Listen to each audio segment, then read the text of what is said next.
Welcome back to Season 6 of Comicbook Nation, the only show that does it all for geek culture and the official podcast of Comicbook.com.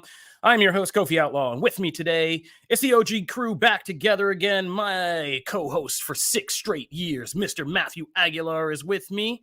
And what's up, everybody? Fantastic. Hey, yo, settle down. You paused. You paused. I thought you were doing for a cue up, man. Everybody just say hi now, really quick. Hi. Hi. Get it over with. Now, Wheeler, Connor, Casey, Matthew Aguilar, all with me today. So let's go over a couple things. If you guys are joining us on the live show, we do it all for geek culture. And this is the hub show where we literally do it all for geek culture. But we also have a bunch of Comic Book Nation spinoff episodes. There's a lot happening in the feeds this week. We reviewed all the Super Bowl trailers. We are keeping up with Halo Season 2 on our new gaming focus segment, Quick Save. Matthew Aguilar still crushing it in the comic book industry with the pull list every week. And, of course, people are already saying it's a Marvel-centric heavy week. So if you're looking for deep dive Marvel stuff, there's also the Phase Zero feed you can go to for all of that. All right, we've got the whole comic book podcast universe mapped out for you here. But let's talk about what we're going to do on our show today. So we are going to go around the bend and talk about everything. I've lost my rundown. Too many tabs. I hate this job sometimes. Oh, here we go. We are going to be talking about Madame Web, and we have a lot to unpack there. So you know what? Let's just get into it. It's going to be a surprise. You guys will find out everything we talk about today.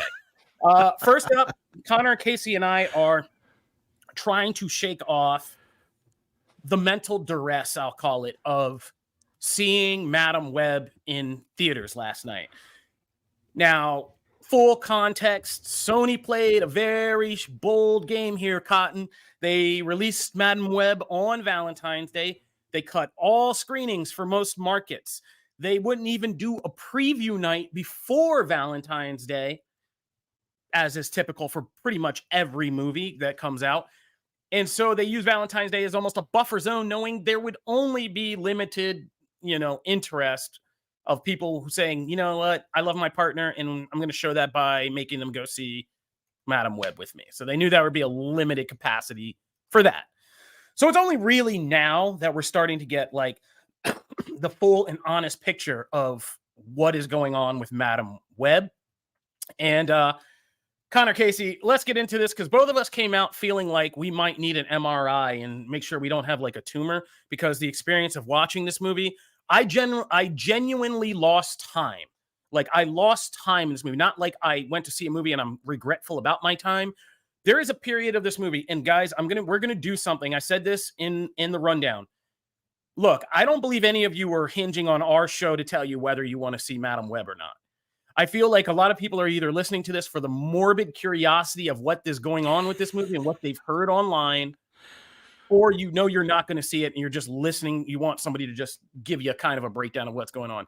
So, guys, we are going to talk about Madame Web spoilers. Like, we're going to talk, because there's no way to address this movie pretty much at all without talking about significant things that happen in this movie that are just so weird and specific and confusing and baffling, that we just got to give you guys some real context. So we're dropping all the marketing, all these fake ass interviews, all of these kind of early support, thumbs up, or kind of rationalizations from, industry pundits. Here's the deal. Madame Web is the mess. It's not even a movie. It's not even coherent. It's nothing that you really signed up to see.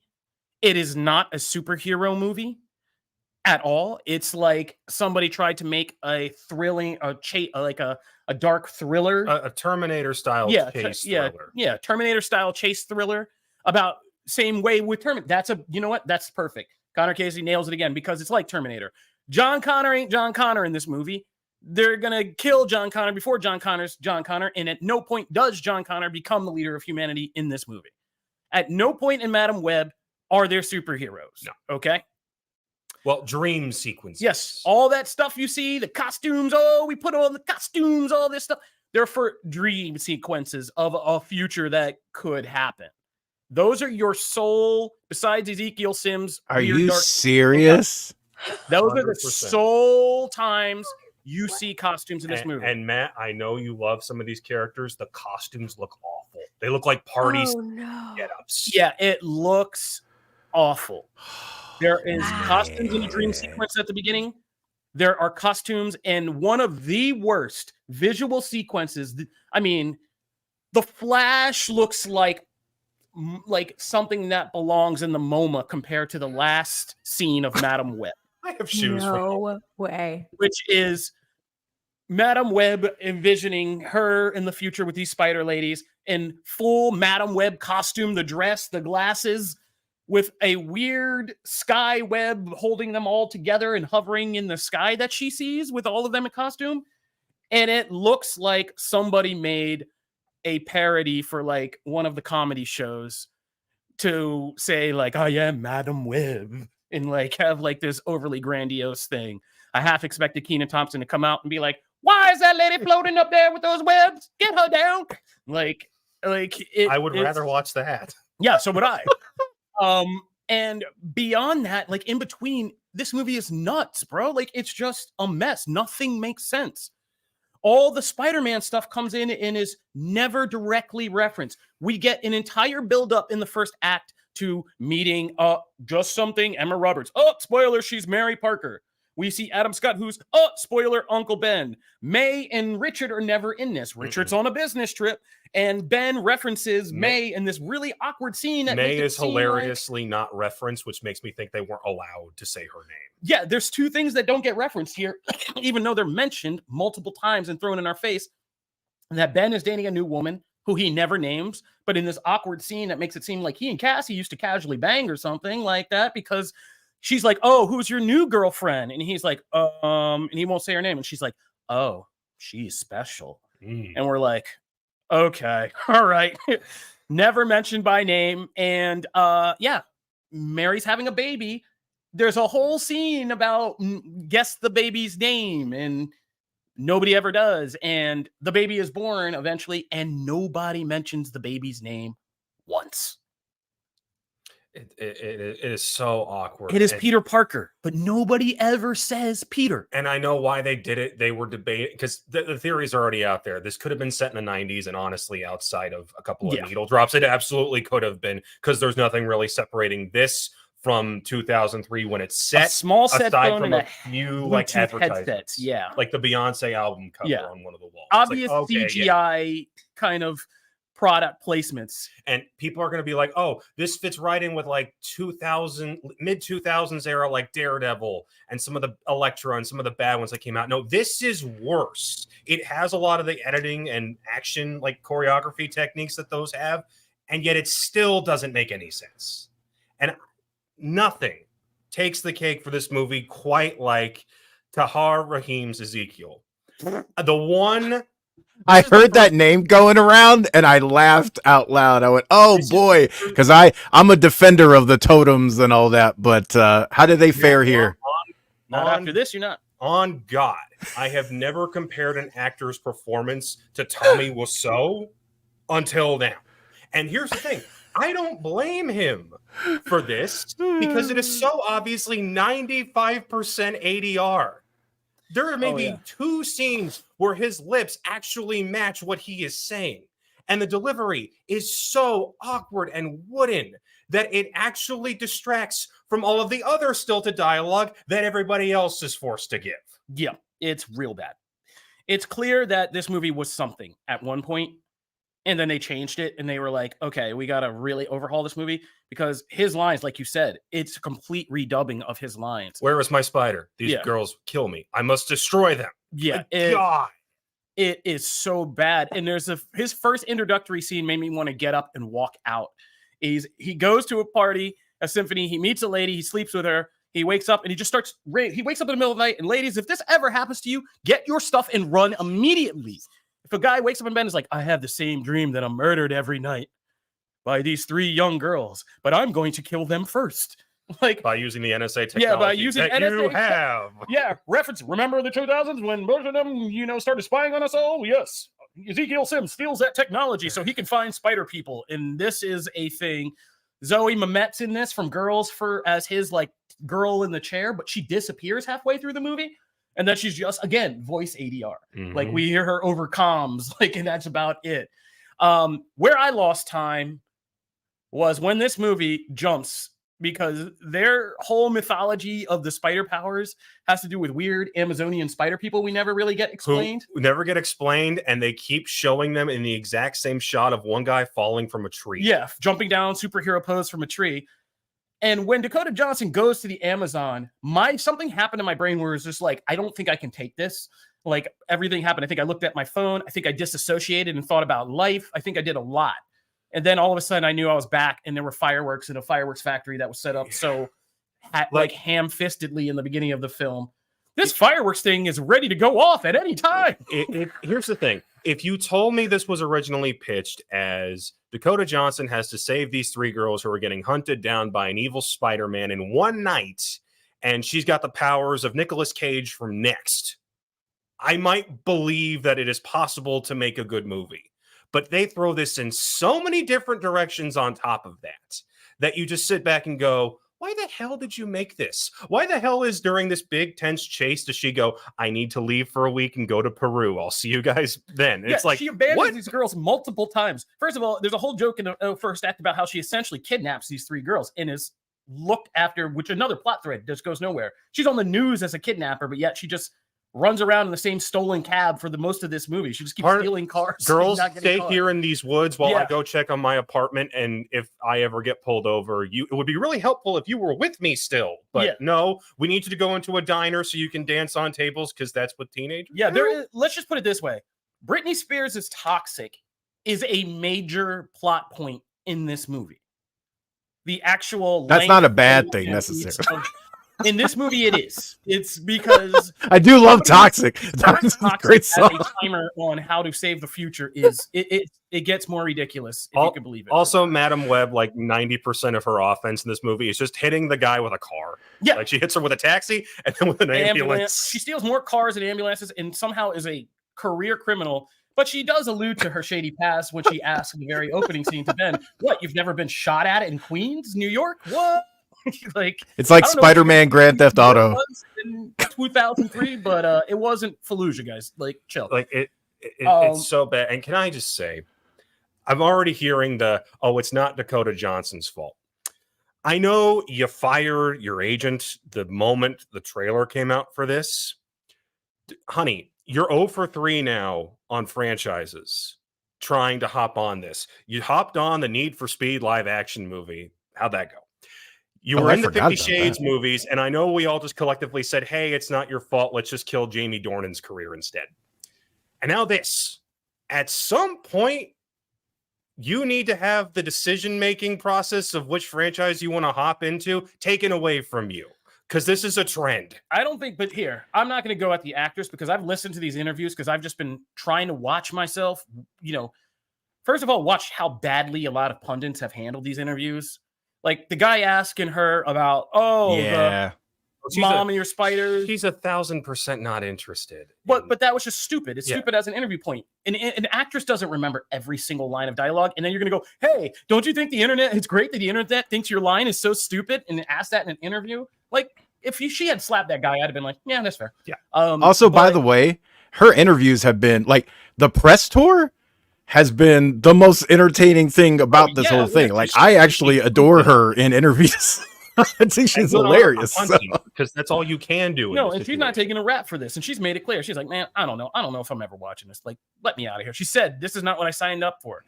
Look, I defended this movie when it was pitched because a lot of people were like, I don't know about this. And I was like, neither do I. But I feel like at some point this was supposed to be a story about the actual Spider-Man lore, like the web of life, all of that, which is never mentioned. It's shown multiple times, but never mentioned or explained. But the web of life and ensuring that Peter Parker exists was supposed to be the point of this movie. It's a Back to the Future type deal. She knows that Peter Parker is going to become Spider-Man. There's this other guy who knows that. He wants to take, that off the table. And I feel like the 3 were people she needed to recruit who had actual powers that she could help unlock to help her achieve this goal. Because that's what she does in the comics. Yeah, exactly. She assembles teams, and other people, and is the guiding commander essentially because she sees the vision. Exactly. And if you haven't read the comics and the whole initial Spider-Verse thing, the Amazing Spider-Man TV show from the 90s. Yeah. She's like at the centerpiece of a couple of seasons of it. Yeah. And so like that's what this movie was, I feel like, originally supposed to be. Back to the Future with protect Spider-Man so that Spider-Man, poster on the wall doesn't fade out, right? And that would have been intriguing. That's an expansion of this universe that's intriguing. It goes beyond Spider-Man's story. He's not the only one. Something we've gotten from Spider-Verse. Like, we can play with that.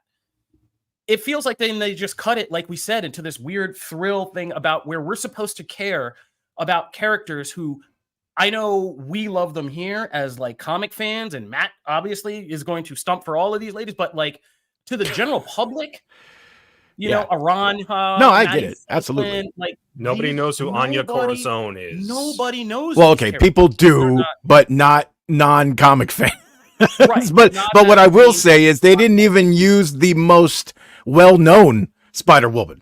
I mean, there is a Spider-Woman that's like that next tier up as far as recognizability, and they didn't even use her. So, I mean, because it's a weird, there's a lot of questionable decisions. And I'm actually excited for that because I actually trust what Sony Pictures Animation is doing more than I ever do their live action team. So, oh no, I meant the live action one too.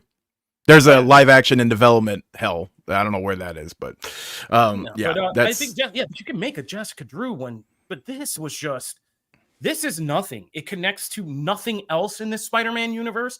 We are still just kind of free floating with these weird half ideas. And none of this syncs up in any kind of way. If you were hoping that Venom is mentioned, any of that, none of that, it's not even in the same time period. So none of that is relevant. It's not dumb fun like Venom or Venom 2. It's not a car crash like Morbius. It's just unpleasant. And I've already seen the jokes of like, why couldn't this have been shelved for tax purposes? And we get Batgirl instead. I hate that those are our options. I hate that on one hand, we never get to see it because business wants to be shady. And on the other hand, we get crap like this. I hate that we don't just get good storytelling and good movies, even if they can't use one particular character.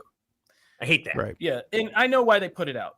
All of the ladies in this ensemble are all big enough across, and I read about this across the board. Either they have established fan bases from like 50 Shades, or they're the new TikTok, stars of today. Sydney's cleaning up in a different movie that's killing this at the box office. Yeah, that's crazy.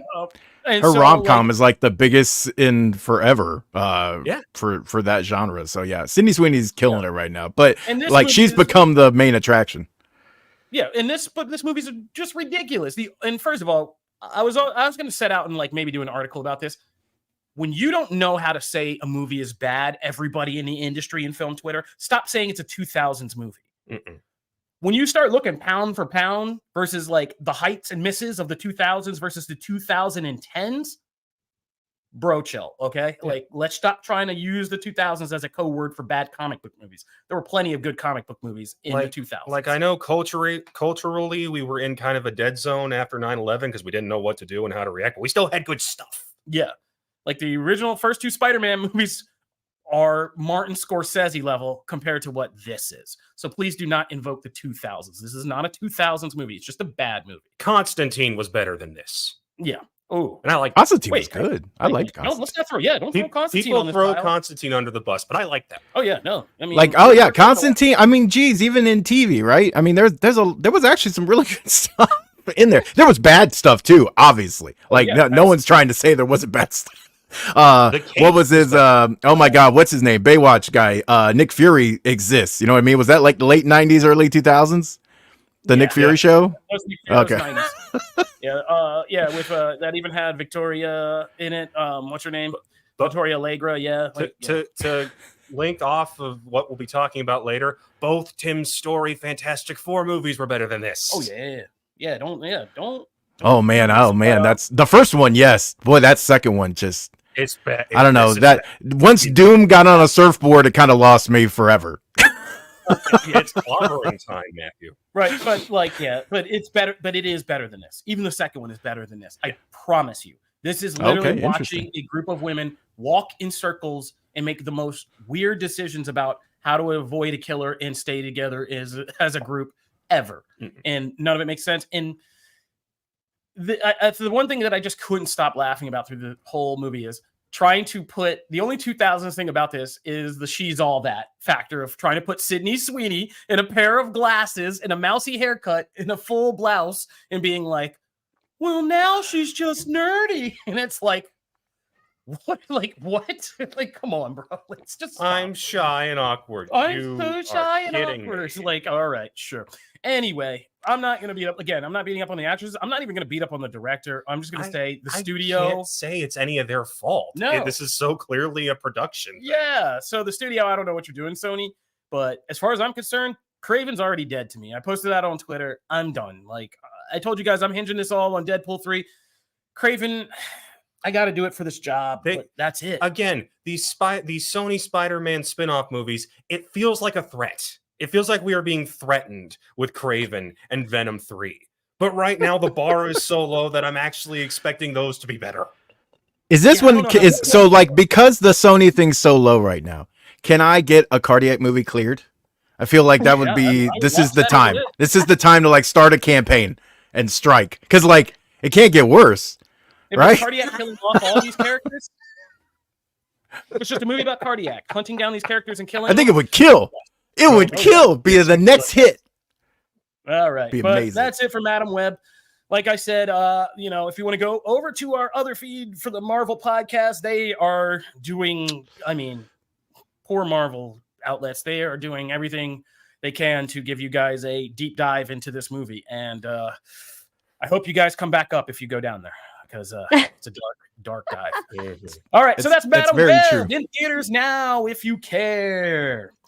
All right. That's true, Brywood. Yes, that is the one thing that I would like from this movie.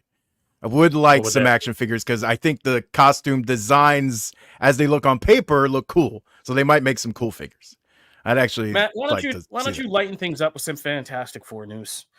Yeah, I was gonna say it's not all bad, right? There's a lot of good stuff. It's just, man, talk about it's one of those things, the chicken and the egg type thing, right? You don't know if they went, okay, Madam Web is not going to hit, so let's hit with like all this other awesome stuff to balance it out, or if it was just like it just so happened that way. But we did get, we got a little bit of a live reaction. If you go back and watch this week's episode of the Pull List, we reacted live to the Fantastic Four casting news released on Valentine's Day.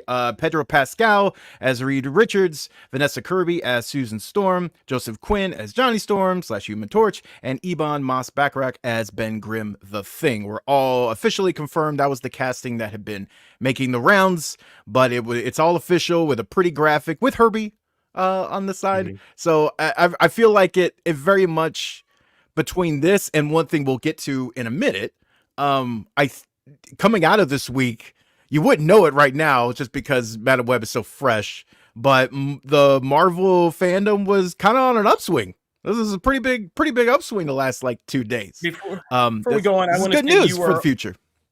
Yeah, I want to say you are on the money. Like, there was a full court press distraction campaign this week, from everything Marvel released to just the outfits that were chosen for the premiere. It was like, look at anything, look at everything except this movie. Look at Zendaya's red carpet for Dune 2 outfit. She looks like C-3PO. Oh my god, that thing looked amazing. He looked awesome. Yay! Like, no, but like the robot style or whatever throwback. That was, okay, she always kills it. Also, I feel like I was more excited for the red carpet for Dune than I am the movie. But maybe that's just me. You're talking real crazy now. Let's pull it back in. Just being honest. Just being honest. Poor Dakota Johnson barely clothed herself to just go to this premiere, and there were more photos of that on my timeline than in her and Sydney Sweeney than there were of the Madam Web stuff. So, good job. Good job, PR. So I've got a take on the Fantastic Four stuff because I wasn't on for when the news dropped. So I love this casting, and it's the casting that we had all kind of talked about a few months ago that was rumored, and we all said at the time, like, yeah, no, this makes sense. Pedro's a little bit older, and obviously he's likable, and he's playing an unlikable character, so what do you do with that? That's all a matter for later. My thing is this. When I heard the news, I kind of went, okay, this still doesn't make me entirely confident for this movie. Here's the thing. Because we've had very bad Fantastic Four movies before that had good casts. We had Fan Four Stick. Michael B. Jordan was 3 years before he was in Black Panther. We were a year removed from Whiplash before what's his face was Mr. Fantastic. We were, I think, 2 Miles Teller. years removed from Kate Mara in the good seasons of House of Cards. Yeah. Before she was Invisible Woman. They had a very good cast. That movie is awful. And it's so awful that it doesn't even get the reappraisal like bad comic book movies from the 90s do, where they go, okay, why was this bad? Or was this trying to do something that was misunderstood at the time? This doesn't get any of that. You don't go on YouTube and see long form essays about why Fan Four Stick was bad or what it was actually trying to do. We just all kind of collectively agreed, hey, this doesn't matter. We go okay, well, that's not altogether true. It's just the movie doesn't get it. It's the director. That movie is wrapped up in Joshua Trank's many exposés. You know what I mean? You gotta let him finish, please. The Tim Story Fantastic Four movies. Outside of Jessica Alba, that cast is fine. No one would complain if Michael Chiklis shows up as the Thing again in like Deadpool 3. If he does, people will celebrate. Here's the thing. You've had good actors in these roles before. And Matt, like you said, what matters is the direction and the editing after the fact, because that has killed these Marvel movies recently more than anything. The Marvels, there's a germ of a good idea in there and some good performances, but you can tell it was obliterated in the editing bay. Same with Quantumania. So for me, I love this cast, but I need Marvel to prove they can still throw out a fastball. They've got the right people in place, but if this thing is obliterated in post-production, doesn't matter that we've got genuinely good talent in these 4 roles. So that's why I look at this and I go, okay, this is fine, this is promising, but this does not guarantee a good movie. I'll say a couple of things. I'll say, first of all, I hard disagree about comparing these casts.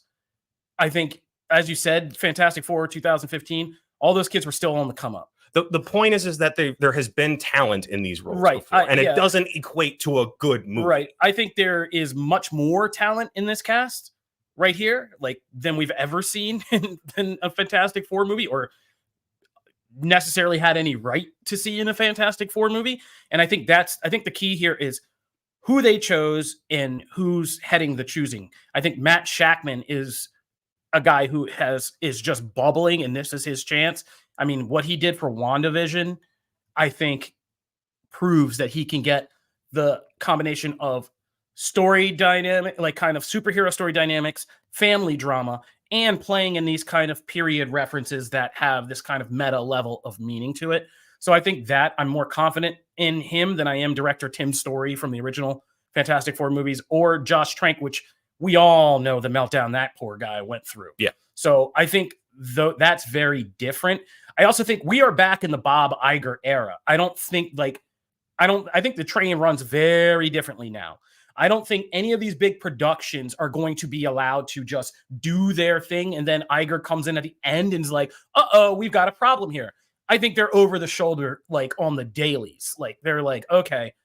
And if this stuff isn't working, I feel like it's going to be during production that they're like, we're changing this or we're doing that. And it's going to be getting back to old school Big Bob. Like, no, we are producing big blockbusters that are going all 4 quadrants that are going to make, we're looking at that Billy line again. So I think it's a little bit different. And I think the time it's taken before we've gotten here hasn't been wasted or rushed. I feel like these are the actors for this, and this is the director for this. Script, I have no idea about, because there is this whole MCU thing we got to service.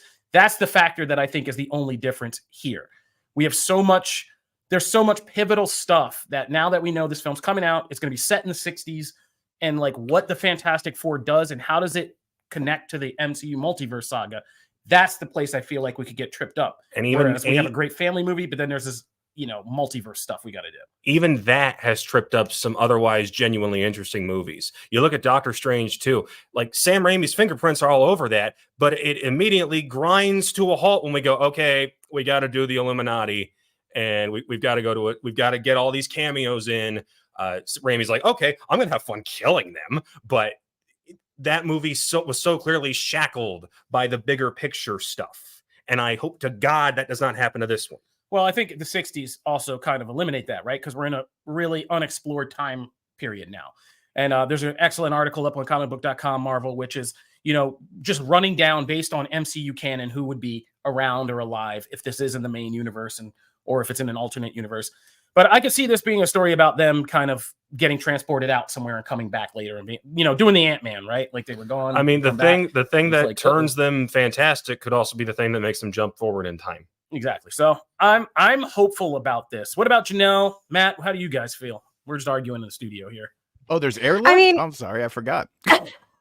I'm so sorry. Didn't realize. Go ahead, Janelle. We did a live react of this on our Wednesday show, which was so great. So you guys can definitely check that out. And I was just really pumped because I love seeing some of my favorite actors in these roles. Like I have so much faith in this. I really do feel like this could be our saving grace. This could be the thing that gets us really excited about Marvel content again. I mean, not for nothing, like Loki season 2 did that for me. It got me totally sold again. I'm super in it and ready to like be in love with Marvel content again. So I have really high hopes, truly. I know that I'm probably coming from less of a critical side of things. It's okay. Yeah. And also, like, I don't have any preconceived notions with these four and this entire franchise because this wasn't one of the comics that I was reading my whole life. And I have these standards and expectations. So because I have so much faith in each individual actor that they did cast and how much I love them in previous projects that they've been in, I have really high hopes. Yeah. Okay. As a footnote, Fantastic Four has swapped release dates with Thunderbolts, and now Fantastic Four is coming earlier on July 2025. Which Bob Iger also hinted at they were shifting things around due to confidence in the project and the importance of it. And so I think that's a good sign for this movie as well. Yeah. And so and Thunderbolts is going to be coming on May 2nd now. Also interesting that they confirmed that that's still happening because a week ago we weren't sure. Yeah. Yeah, that thing has experienced a rotating cast, it feels like. So we'll see. So we have Thunderbolts coming earlier, Fantastic Four coming earlier, which makes me think, what's we getting in later in the year? I don't know. Werewolf by Night 2. Do it. Yeah, let's do something there. So that's a good footnote. Let's move along. We probably need to take a break, right? Nah, not yet. We'll pay bills later. Let's talk about our other main event thing that we're here to do, and that is X-Men. Who wants to take that? Janelle, anybody? You want to take that one? Oh, that's Invincible. I think it's really funny that I'm taking X-Men. I love it. So our X-Men, you guys, the X-Men 97 trailer reacts. I'm very excited about it, believe it or not. Oh my God. Really? I'm like fangirling out, but it was so sentimental for me because I do remember this as a kid. Like I didn't think I remembered it. And then I did. And every character. And I'm so grateful that you guys have been making me read X-Men comics for the past year and a half because I'm living for this. I think they did a spectacular job with the animation, with the storyline. I'm super intrigued. I feel like they gave us a lot, but not too much in this trailer. I'm just thrilled to see where it's going. How do you guys feel about it? I've been always kind of weird because I feel like nostalgia is a double-edged sword. You can feel like you can go home again, but then you get there and you're like, oh, we've been experiencing that lately with like Coming to America 2 or Good Burger 2 and things like that. But I mean, you saw the GIF I used to promote this episode. There's a scene with Wolverine, with Gambit riding Wolverine and, igniting his claws with kinetic energy. Mm-hmm. All right, I'm in. Let's go. Yeah. Let's go. I'm in. Seriously. This scene right here. Yeah, so I'm in. good. After that, I'm in. Okay. Insane. I'm in a weird spot with this one because I don't know if it was like the rights were an issue, but when I was growing up in the early 2000s, they weren't playing reruns of X-Men on things like Disney Channel and Toon Disney. It was all Spider-Man and maybe the occasional like Iron Man rerun. X-Men, for some reason, they just wouldn't touch. I did watch X-Men Evolution, woefully underrated, but with this, I've got no connection. Yeah. So for me, I'm just like, hey, we finally get another X-Men thing to watch. So for that reason, I'm hyped. And yeah, freaking Gambit powering up Wolverine's claws while he's on his back. That's the easiest sell in the world. Yeah, this one, look, I saw online this was a wave of nostalgia. I think this is one of the ones that will seem to get it right and actually progress. I mean, they're picking up the narrative, pretty close from the last series, and the characters feel like themselves, even if there are some new voices in the mix. But everyone, I mean, I don't know, when Scott says the to me my X-Men line, like I got chills, man. That thing hit, and it was just like, man, that's fantastic. Like they really captured that. The teaser at the very end with Magneto and setting that up of like, hey, I'm pretty much in charge of everything in here.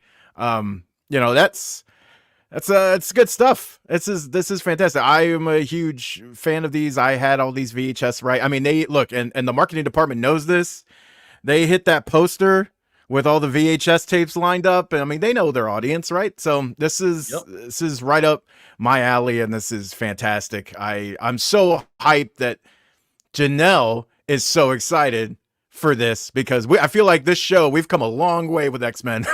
Oh, yeah. And it's been, it's X-Men has been kind of central to the DNA of this show in a lot of ways. So this is awesome to be on this side and see these, and also see the best Beast back, because this is the best iteration of Beast. The Beast in the comics sucks.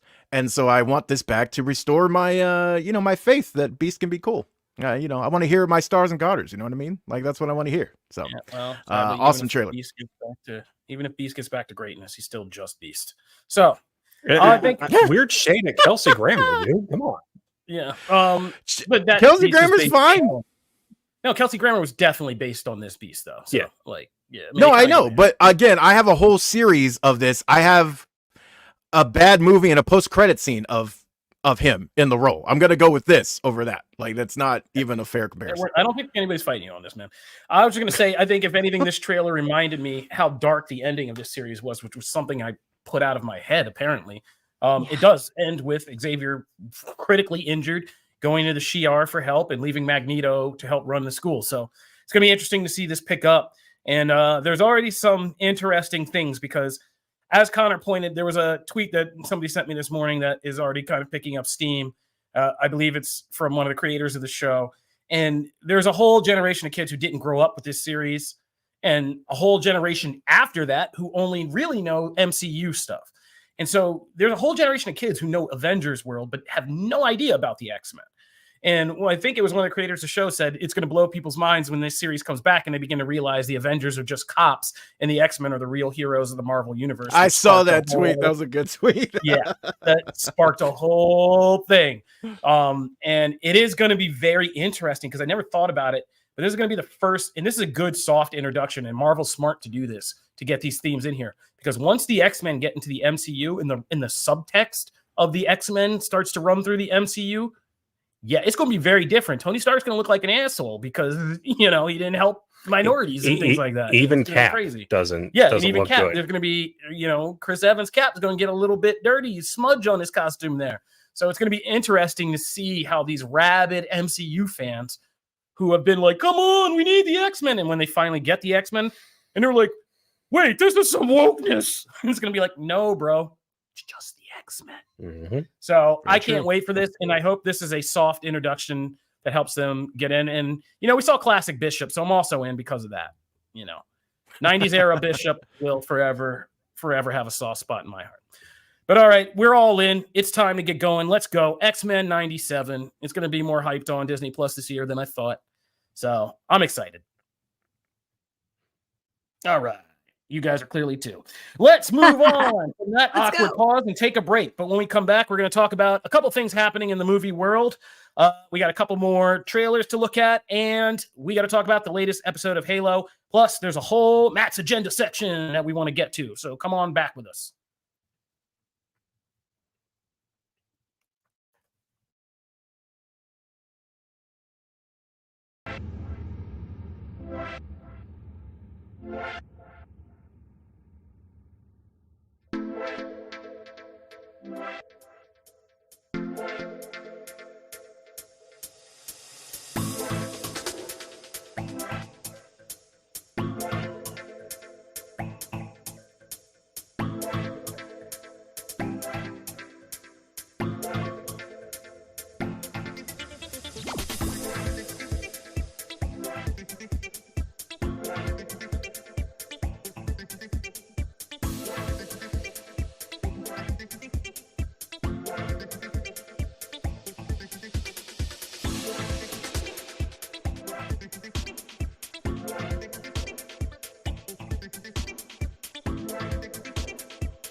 Welcome back to Comic Book Nation, the only show that does it all for geek culture.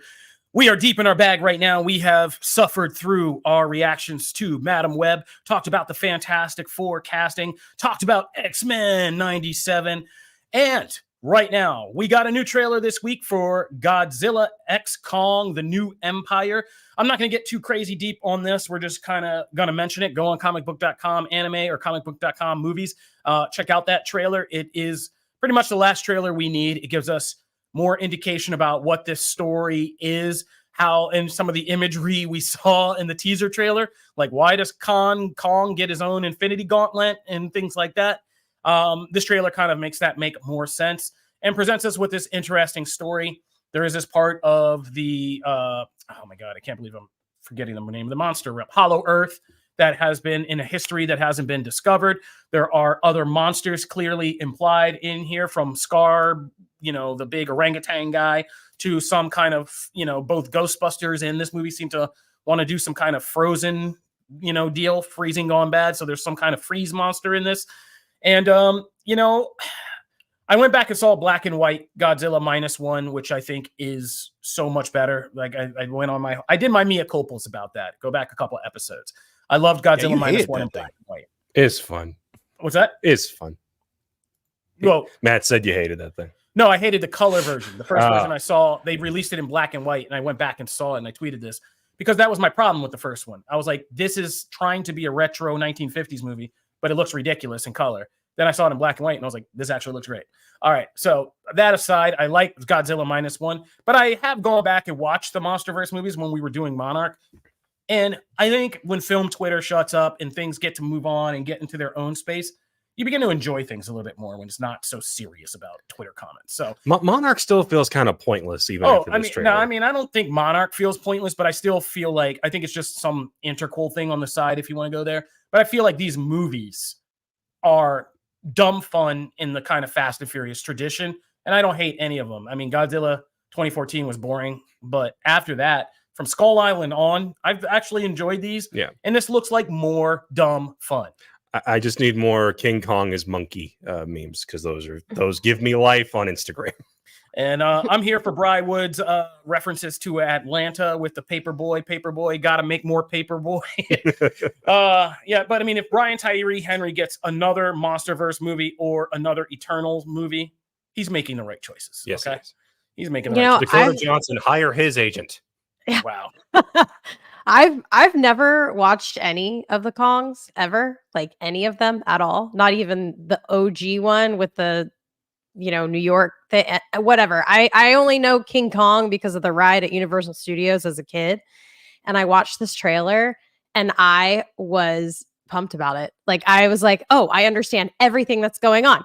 Godzilla and Kong don't like each other, but now they're going to team up, and he is intelligent life, and they're going to a different land, and there's a baby Kong, and then there's a war breaking out, and there's something even bigger and scarier coming, and they're going to defend together. And I was just like living for it. Loved it. I thought they did a spectacular job with this trailer, because if they can win someone over like me, I don't know. It's a good job. I need Janelle to narrate like every trailer like that from here on out. Those would be funny cuts. That was amazing.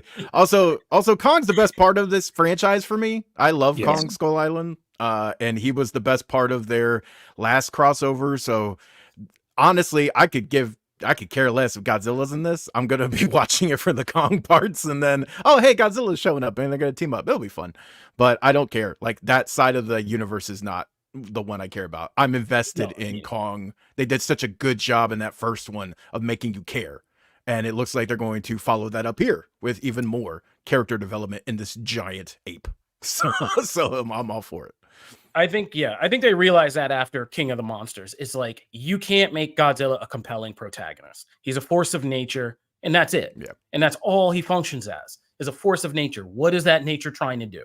That's it. Is it trying to eliminate humanity? Is it trying to eliminate other monsters?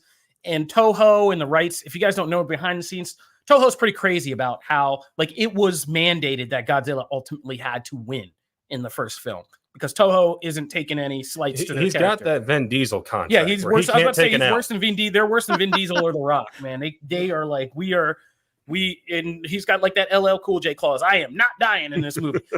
So Godzilla's just a force of nature. You can't build around that. We're never getting into Godzilla's internal struggle beyond Ken Watanabe helping him out with a nuclear bomb snack. That's the most vulnerable we'll probably ever see Godzilla. And it's like, nobody's looking for that. Kong is the character you can build around. Godzilla is a force of nature he's got to deal with. And how they settle that, it looks like they're going to have a little, battle for dominance again in this one to decide who's going to lead this thing before they maybe just team up. So they're smart to just change directions on that. I said we weren't going to get too deep into this. I'm sorry. The clip of them running is still the most bizarre visual. But it's not worse than anything in Madam Web. So no, it's so cool. It's supposed to be. Yes, they are. Also, that's how I run. I see myself in them. We all, you're either a Kong runner or you're a Godzilla runner. It's going to be the new Batman Joker. We're all gonna get on TikTok and identify. We'll have some Comic Book Nation races, and we'll see which one of us will do slow-mo. Let's see who's the Kong and who's the Zilla. All right. Dune Part 2 reactions are out. It seems like Dune Part 2 is going to be pretty hype. We don't need to go too deep into that. I have a screening coming up this week, and we'll be back to kind of give you some early words on this. But I think time has done this franchise nothing but favors.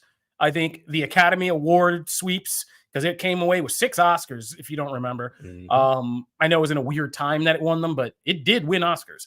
And it did have a pretty big box office. And when this thing hit Netflix and things like that, it was on the top of the charts for a while. So I think time has done a lot of favors for Dune to making people care about Dune, giving them the time to just get what Dune is about.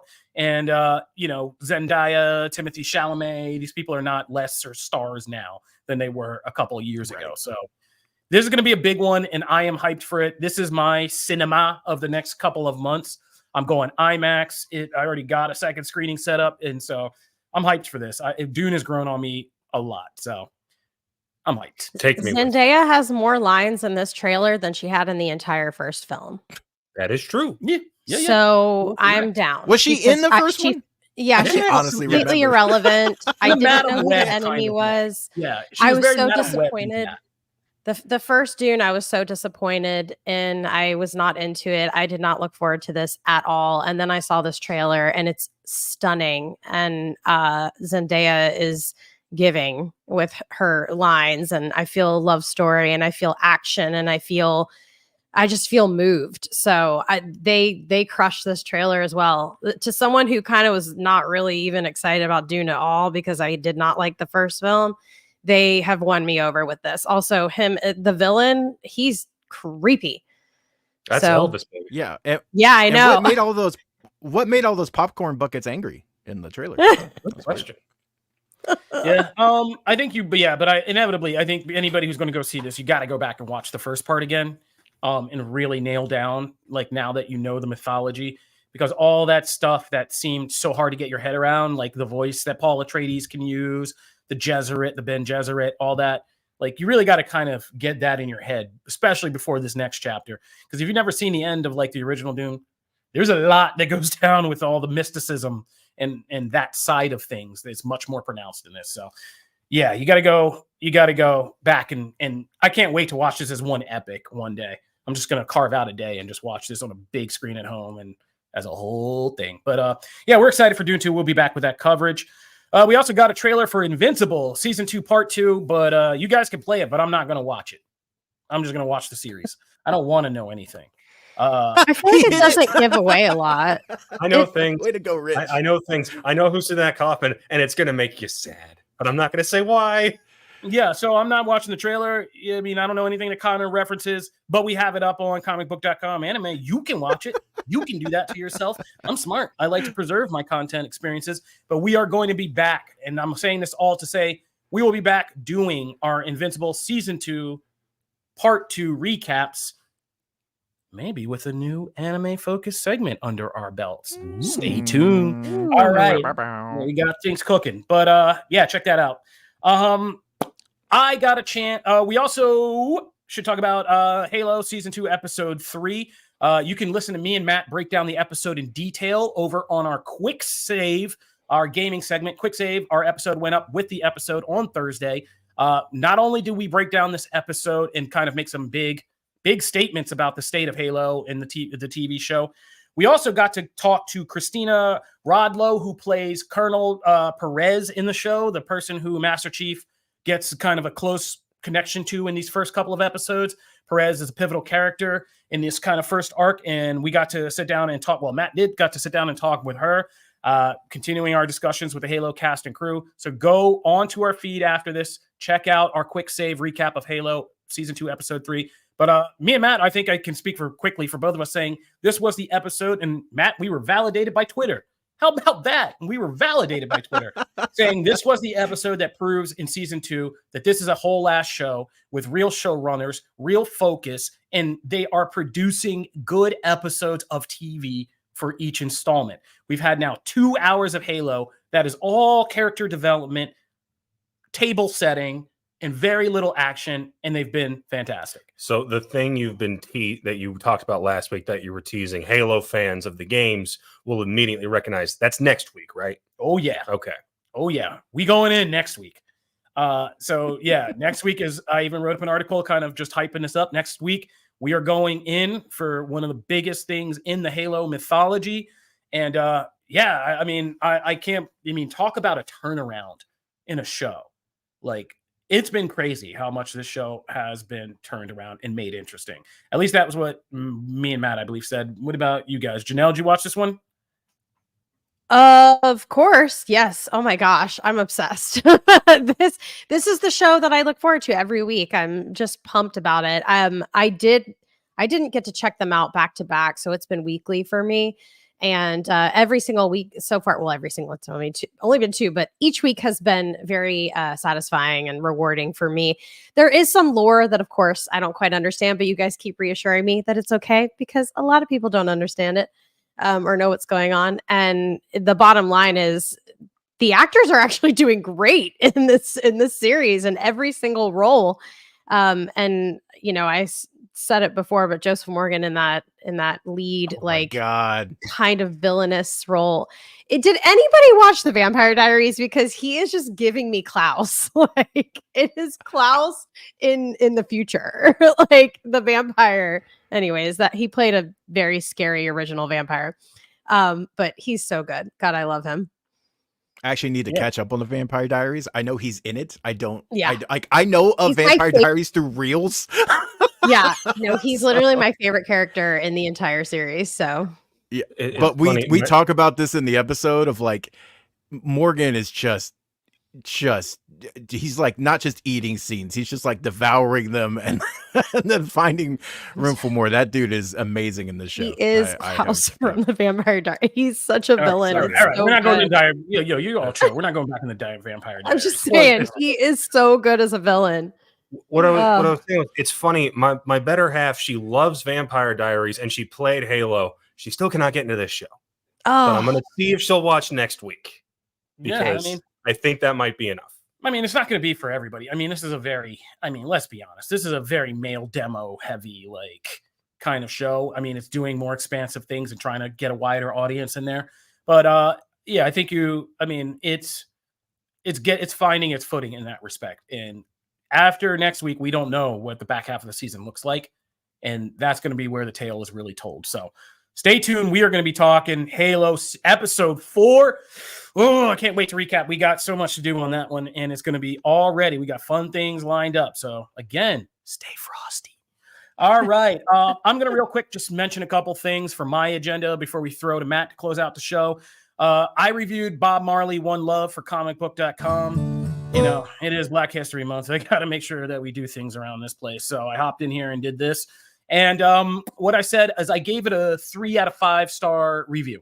I said that Bob Marley One Love, which let's all put down the caveat that this is a movie that is heavily produced and influenced by the Marley family. Rita Marley, Bob's wife, is still alive. Her son, their first son, Ziggy, their daughter still, there's a bunch of Marley still running around here.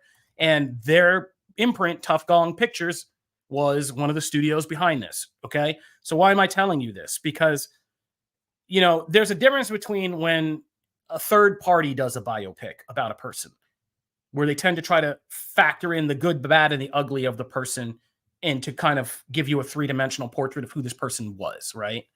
The Maestro is a good example. Bradley Cooper obviously had a love of his subject, but he didn't shy away from his failings, his shortcomings, the darker periods of his life. This movie's not going to do that. Mm-mm. This movie is celebrating Bob Marley on almost a divine reverence level.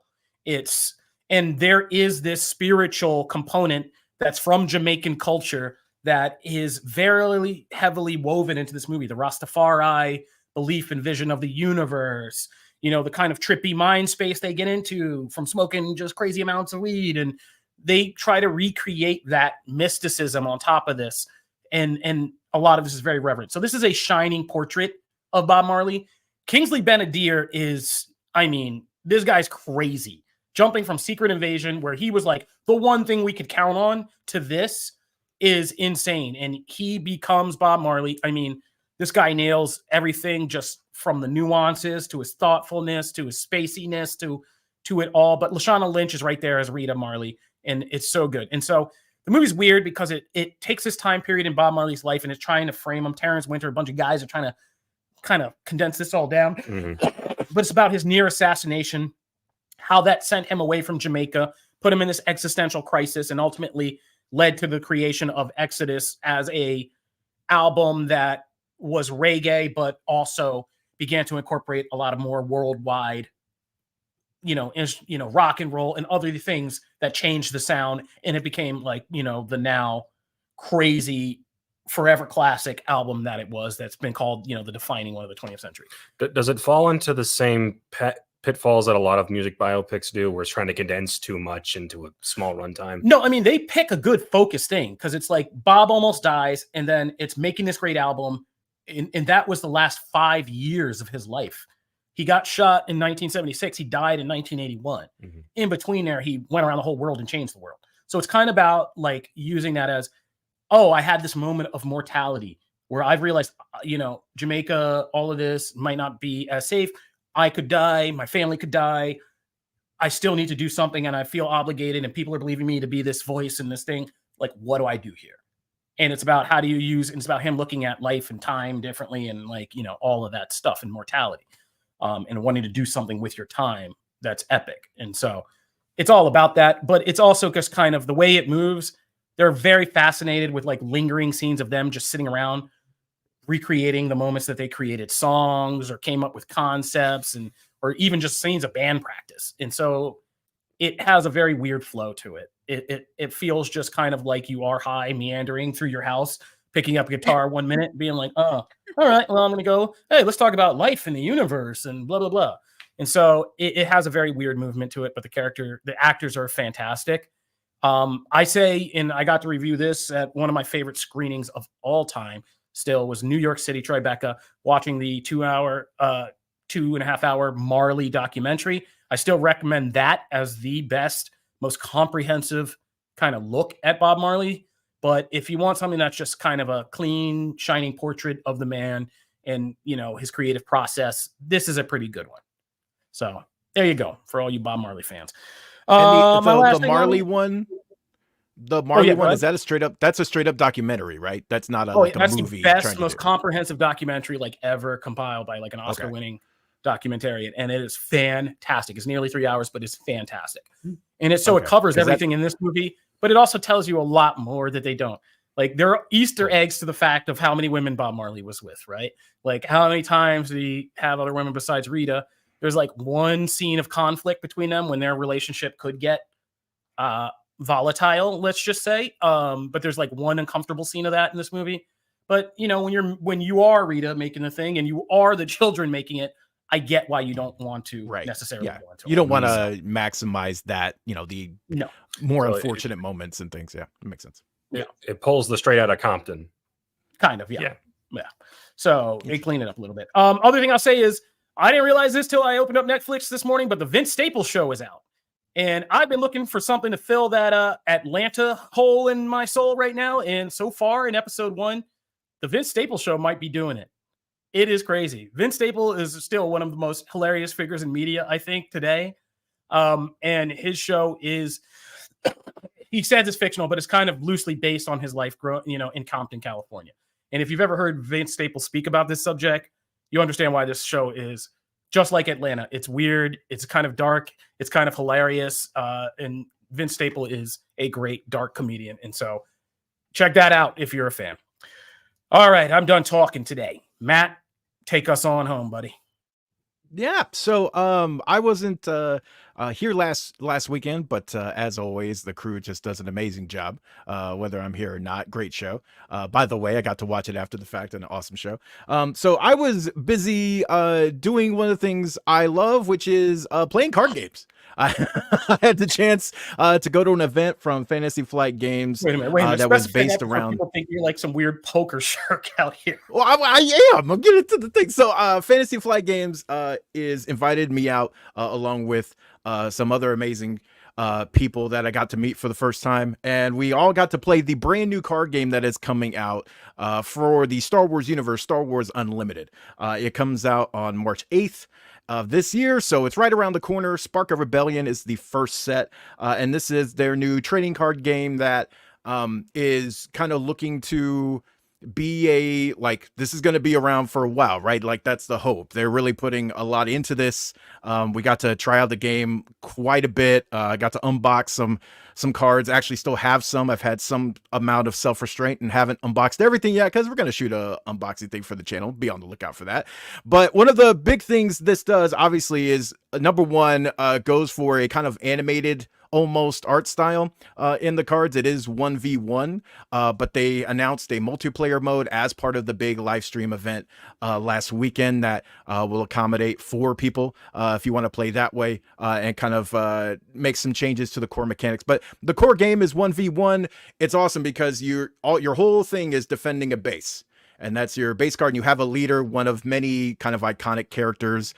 Thrawn is one, obviously Leia, Luke, Darth, all the people you would think. One of my personal favorites, Hera. I actually made my first trade at the event and got her, so I'm very excited for that. Chewie, all the people, right? And you have one leader, and then the board is split between space on one side and ground on the other. And so you actually have ships you're playing into space against other ships, right? It's all space warfare, and then it's ground warfare, troops, leaders, all that. But occasionally certain cards do let you attack the other pool, right? Or affect it. So you have 2 lanes of combat. Your ultimate goal is to try and take out the base, but you have a leader who is, right? If you have Darth Vader, you do want to get him out on the board. And you can do that like once per game. You can actually use an action after a certain point and bring him onto the board, use his abilities. There's upgrades for him, right? You can give them their lightsabers and all that. And all these are through building a deck as you go, pulling cards that you've made that custom deck with or ones that are pre-built for you. So there's a lot of strategy just in each turn. And the best thing about it is that it's a one action versus one action type of game. So I do one thing. I either put a card out on the board or I attack with someone or whatever, and then the opposite player goes. So there's not this like giant lull of time between when the opponent is doing something. You're not just twiddling your thumbs. You literally have, maybe sometimes 30 seconds to a minute or two of, oh, I'm not doing something, and then you're right back in it. So it's really fast paced. It's also, from the time I've spent with it, supremely easy to learn and to teach. This is a game I can teach someone in 15 minutes. And so whether you're used to card games like this, trading card games or not, whether you're a Star Wars fan or not, someone can teach you, and better people than me, right, can teach you even shorter time, but I can teach you the core mechanics of this in 15 minutes and you can be playing. And that's amazing for some people. See Star Wars and they want to jump in, but maybe there's an intimidation factor there for these kinds of experiences. You don't need that. And it's awesome. There's a bunch of other layers that you can add if you want to start building your own decks and lining things up. You can do all that. So the depth is there, but it's really approachable. And the other great thing is the booster packs that you can use to fill out your packs are 16 cards each. And typically what it's come down to in other games, a lot of other games, but also even past Star Wars games, is that you open a pack and you get a bunch of cards that like you're going to use, but you only care about one card in the pack, right? And that's whatever card is at the back. So it's whatever the shiny thing is. We've been taught that. Star Wars Unlimited tries to shake that up a bit by offering, you of course have your commons and uncommons and legendaries, but you also have, showcase variants, which are super rare, like alternate art versions of cards. So like certain leaders have a Princess Leia has a showcase variant. So you can have a Princess Leia card as your leader and everyone can get that, right? But then there's a super rare version that has completely different art on it. It's beautiful. Same stats, nothing changes there. It's just, the aesthetic appearance, right? But it's gorgeous. It's gonna look very different and kind of set that apart for you. Then you have hyperspace variants, which are like they remove the outside border, and so you see more of the art. And then there's foil versions of all the cards, so you can get like a hyperspace foil, and it's again doesn't change any of the abilities. You can do the same things as your opponent can do if they have that card, but it's just all these kind of built-in different rarities for you to unpack as you're going through the pack. So you can get like 3 upper tier cards in a pack. It's not just one card. You have to kind of look at everything, right? So they're kind of building in that collectability, and the game is fun. The game is supremely fun. I got smoked the first time I played this, but I got smoked really quick, and it was like, it didn't turn me off to the experience, right? Because you're like, oh, I learned from that. And I wasn't just sitting there for half an hour going, oh, I already lost. Like, that's a bummer. That's a huge kind of detriment to certain games because you can't get into it and you lose interest. And this does not have that. So I think so far, so good. I'm really excited for number one to play this more, but also to start playing this with other people, get people involved. This is right around the corner. You can check out, we've got an interview coming to the channel with one of the team from Fantasy Flight. We'll also have more coming from that age. We're going to have gameplay stuff as well, breakdown articles for you, so you can be all set to jump into this when it hits. So definitely keep an eye on Star Wars Unlimited. I think you will dig it. So that's me. All right, another Star Wars news, breaking news. We're going to be getting a Mandalorian game from Respawn Entertainment, who did Apex Legends, Titanfall, and Star Wars Jedi Survivor. It's going to be a first-person bounty hunter-themed game built around the Mandalorian. So Mando ain't just getting a movie. He is getting a video game, too. So that is breaking news over on Star Wars comic book Star Wars. You can go on to that page and check that out because, breaking news just dropped about 10 minutes ago.